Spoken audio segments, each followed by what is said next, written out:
Baik, bismillahirrahmanirrahim. Assalamualaikum warahmatullahi wabarakatuh. Hari ini kita ingin membahas tanggung jawab manajemen dan tanggung jawab auditor atau akuntan publik dalam satu proses audit. Ya, hari ini sudah hadir 10 orang, termasuk saya, ya, dalam mata kuliah pengantar akuntansi, ya, pengantar akuntansi. Baik, tadi sebelumnya saya sudah menampilkan suatu laporan keuangan secara utuh, ya. Tapi ada baiknya kita lihat lagi secara umum, ya. Nah, ini saya ambil dari datanya dari laporan keuangan di IDX, ya, idx.co.id. Kebetulan ini kita ambil contoh dari PT Metro Data yang sudah dipublish di IDX, ya. PT Metro Data Elektronik untuk tahun yang berakhir 31 Desember 2020 dan 2019, ya. Nah, kemudian ini halaman pertama, halaman cover. Ini halaman kedua adalah daftar isi. Ya, di sini terlihat daftar isinya ada 5 komponen utama laporan keuangan. Kebetulan di sini adalah laporan keuangan konsolidasian, artinya PT Metro Data Elektronik dan anak dan entitas anak. Ya, di sini ada neraca atau yang kita kenal dengan bahasa di standarnya adalah laporan posisi keuangan.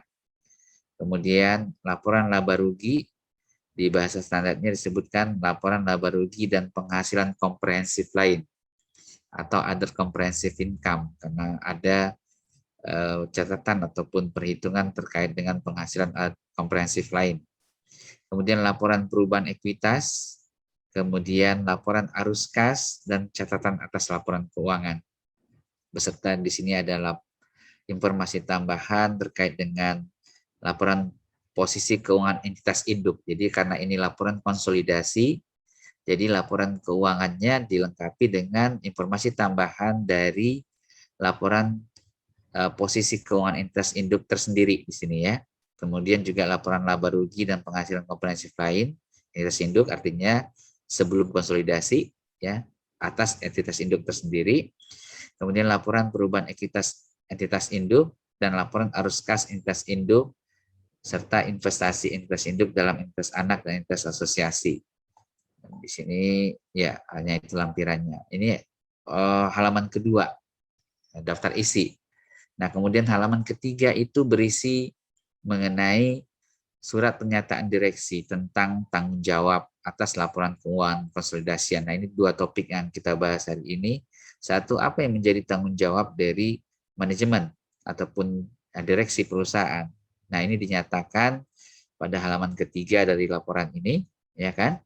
Apa saja? Nanti kita akan pelajari. Ya, kemudian yang keempat, ini menjadi tanggung jawab auditor. Apa saja yang menjadi laporan hal yang menjadi tanggung jawabnya auditor? Dinyatakan dalam laporan auditor independen. Meskipun secara standar bisa saja laporan auditor independen ini ditempatkan di bagian akhir dari laporan keuangan, tapi secara esensi sebenarnya tidak terdapat permasalahan. Yang intinya adalah laporan keuangan ini terdiri dari 2 komponen utama. Pertama adalah hal-hal yang menjadi tanggung jawab manajemen, termasuk di dalamnya laporan keuangan beserta informasi tambahannya, dan hal-hal yang menjadi tanggung jawab dari auditor, yaitu laporan auditor independen yang dinyatakan dalam laporan auditor independen atau LAI, ya. Nah, kemudian sebelum kita membahas 2 topik utama hari ini mengenai tadi apa yang menjadi tanggung jawab manajemen dan apa yang menjadi tanggung jawab auditor, kita lihat dulu daftar sekilas laporan keuangan itu. Isinya pertama adalah neraca, ya, laporan posisi keuangan, ya. Nah, isinya sebagaimana kita sudah ketahui tentang aset, liabilitas, ya, liabilitas dan ekuitas, ya. Nah, aset, liabilitas ataupun ya, Kita ini dulunya. Nah, aset liabilitas ataupun ekuitas ini adalah apa itu? Adalah sebentar saya bereskan dulu ininya.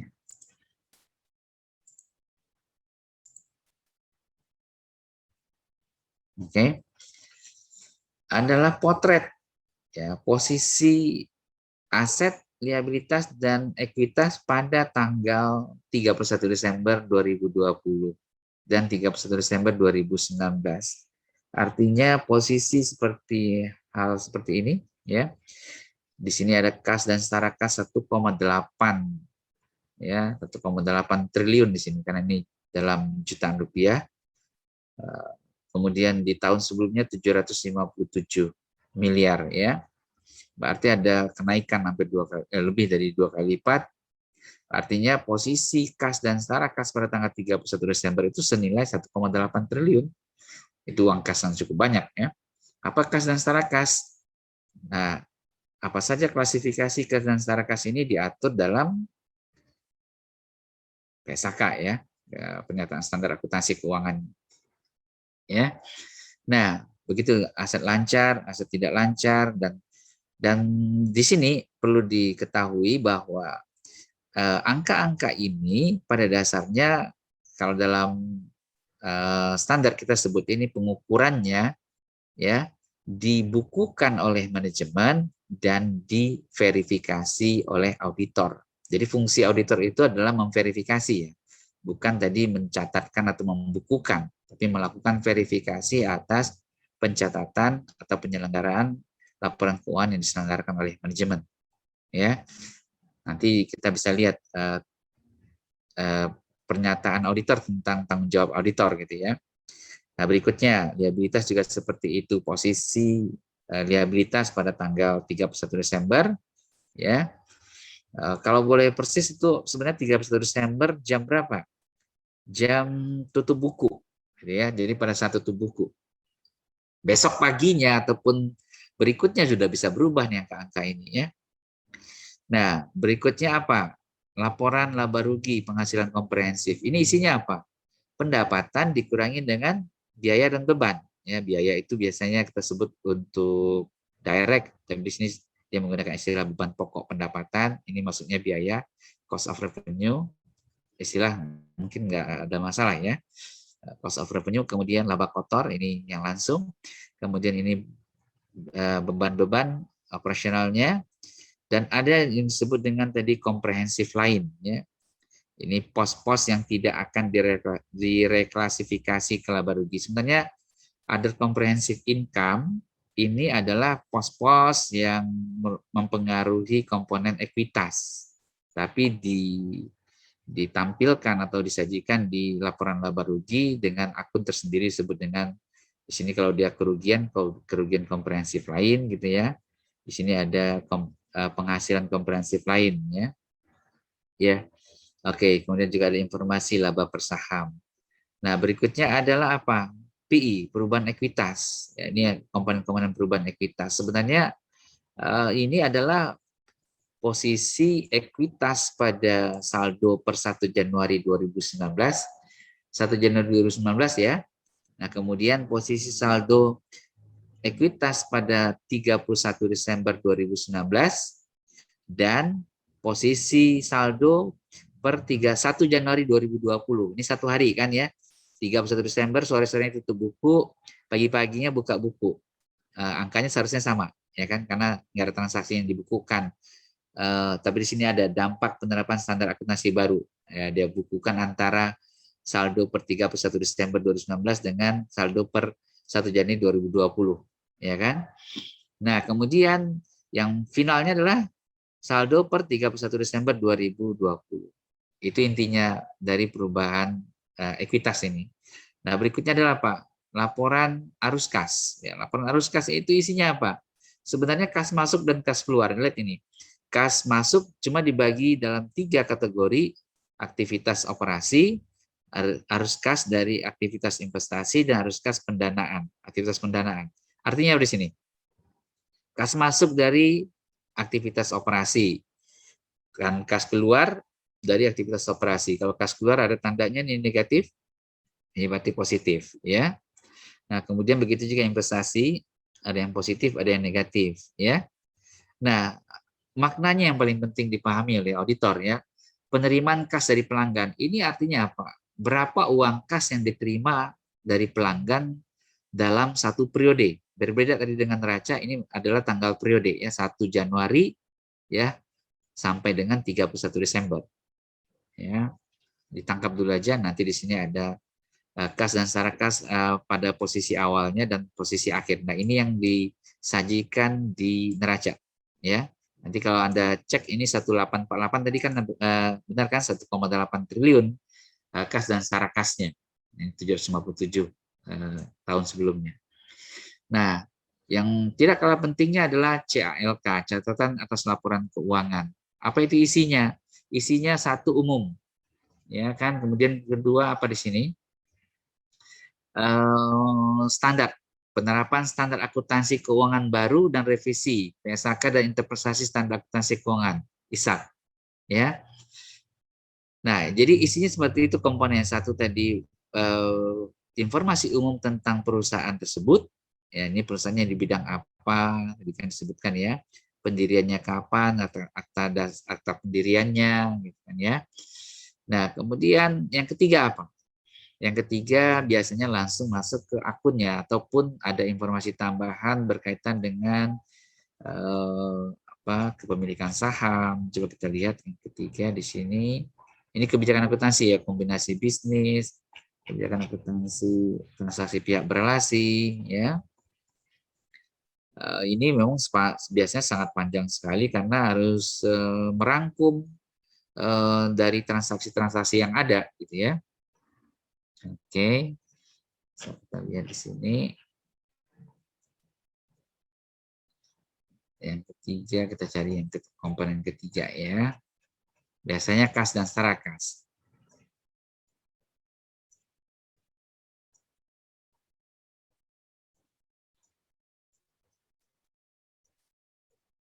Baik, ya.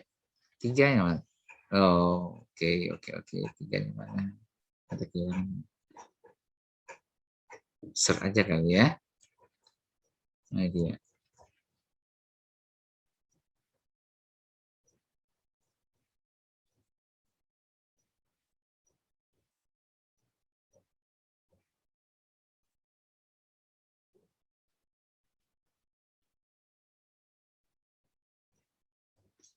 Oke, sebentar. Ini pada noni S sembilan kerja.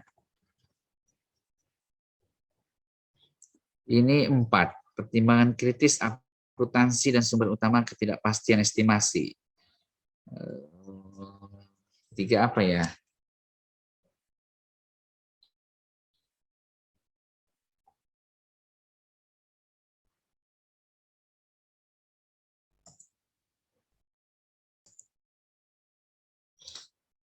Oke, komponen ketiganya adalah ikhtisar kebijakan akuntansi penting, ya. Oke, tadi yang kedua itu hal-hal yang terbarukan, ya. Nah, 3 ikhtisar komponen akuntansi yang penting, dan keempat itu tadi adalah, kita lihat lagi yang 4.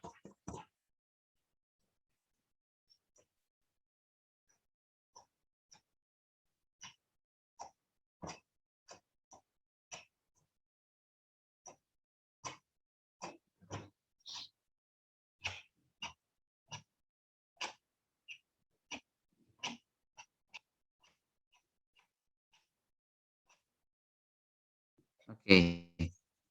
4 adalah pertimbangan kritis akuntansi dan sumber utama ketidakpastian estimasi, karena memang ada unsur-unsur yang diestimasi ya, seperti apa, aset tetap, gitu. Di sini sebutkan mengenai apa ini?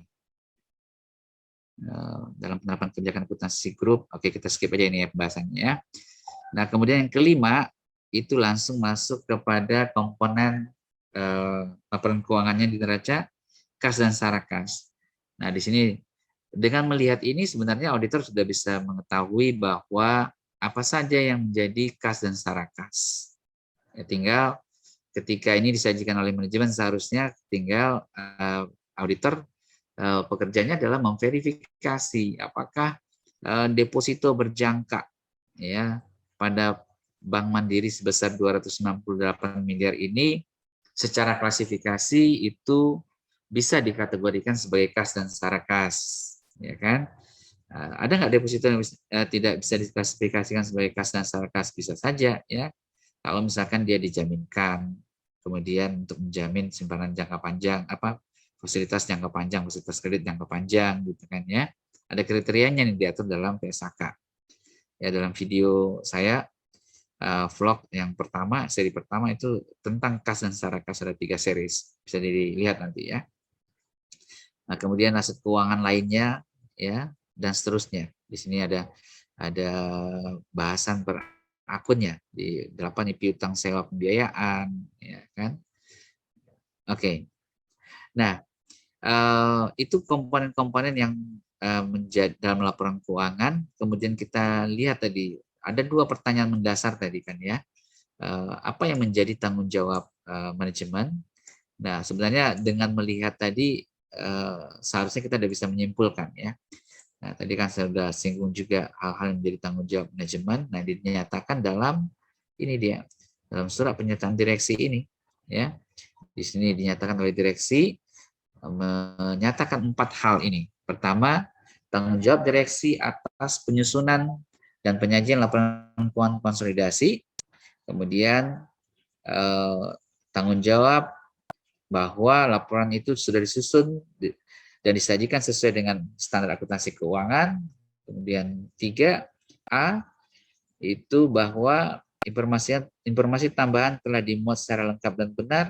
B-nya adalah pernyataan bahwa laporan keuangan tidak mengandung informasi atau fakta material yang tidak benar dan tidak menghilangkan informasi atau fakta material ya. Kemudian 4, tanggung jawab manajemen atas sistem pengendalian internal. Nah, itu menjadi tanggung jawab manajemen. Di laporan auditor independen, di sini juga disebutkan kembali tanggung jawab manajemen, ditegaskan kembali ya. Nah, sementara tanggung jawab auditor dinyatakan dalam paragraf berikutnya ya. Tanggung jawab kami adalah untuk menyatakan suatu opini atas laporan keuangan konsolidasi tersebut berdasarkan audit kami. Kami melaksanakan, jadi harus berdasarkan audit ya. Kami melaksanakan audit ya berdasarkan standar audit ya yang ditetapkan oleh Institut Akuntan Publik Indonesia. Standar tersebut mengharuskan kami untuk mematuhi ketentuan etika serta merencanakan dan melaksanakan audit untuk memperoleh keyakinan memadai tentang apakah laporan keuangan konsolidasi bebas dari kesalahan penyajian material. Nah, jelas ya tanggung jawab auditor dan tanggung jawab manajemen itu seperti apa.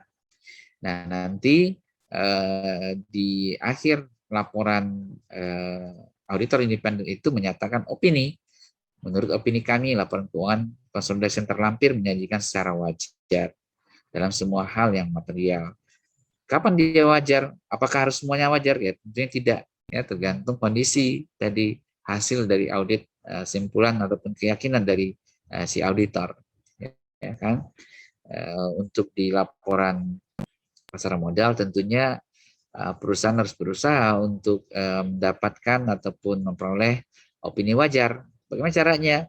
Ya ketika ada temuan audit, teman-teman itu didiskusikan sehingga nanti disepakati jurnal adjustment-nya, ya, penyesuaiannya yang bisa berdampak kepada kinerja ataupun hal-hal lainnya di laporan keuangan. Nah, sepanjang laporan keuangan itu sudah disajikan secara wajar berdasarkan tadi proses audit, nah itu tanggung jawab para pihak sudah jelas ya sampai mana yang menjadi tanggung jawab manajemen, mana yang menjadi tanggung jawab auditor. Baik, itu dulu secara singkat mengenai audit terhadap laporan keuangan secara keseluruhan berkaitan tadi dengan tanggung jawab manajemen ataupun tanggung jawab auditor. Ya, kita akan lanjutkan nanti dengan tanya jawab ataupun diskusi tentang isi tadi laporan keuangan ataupun topik tadi berkaitan dengan tanggung jawab manajemen dan tanggung jawab auditor terhadap laporan keuangan. Sekian dulu dari saya. Wabillahi taufiq wal hidayah. Assalamualaikum warahmatullahi wabarakatuh.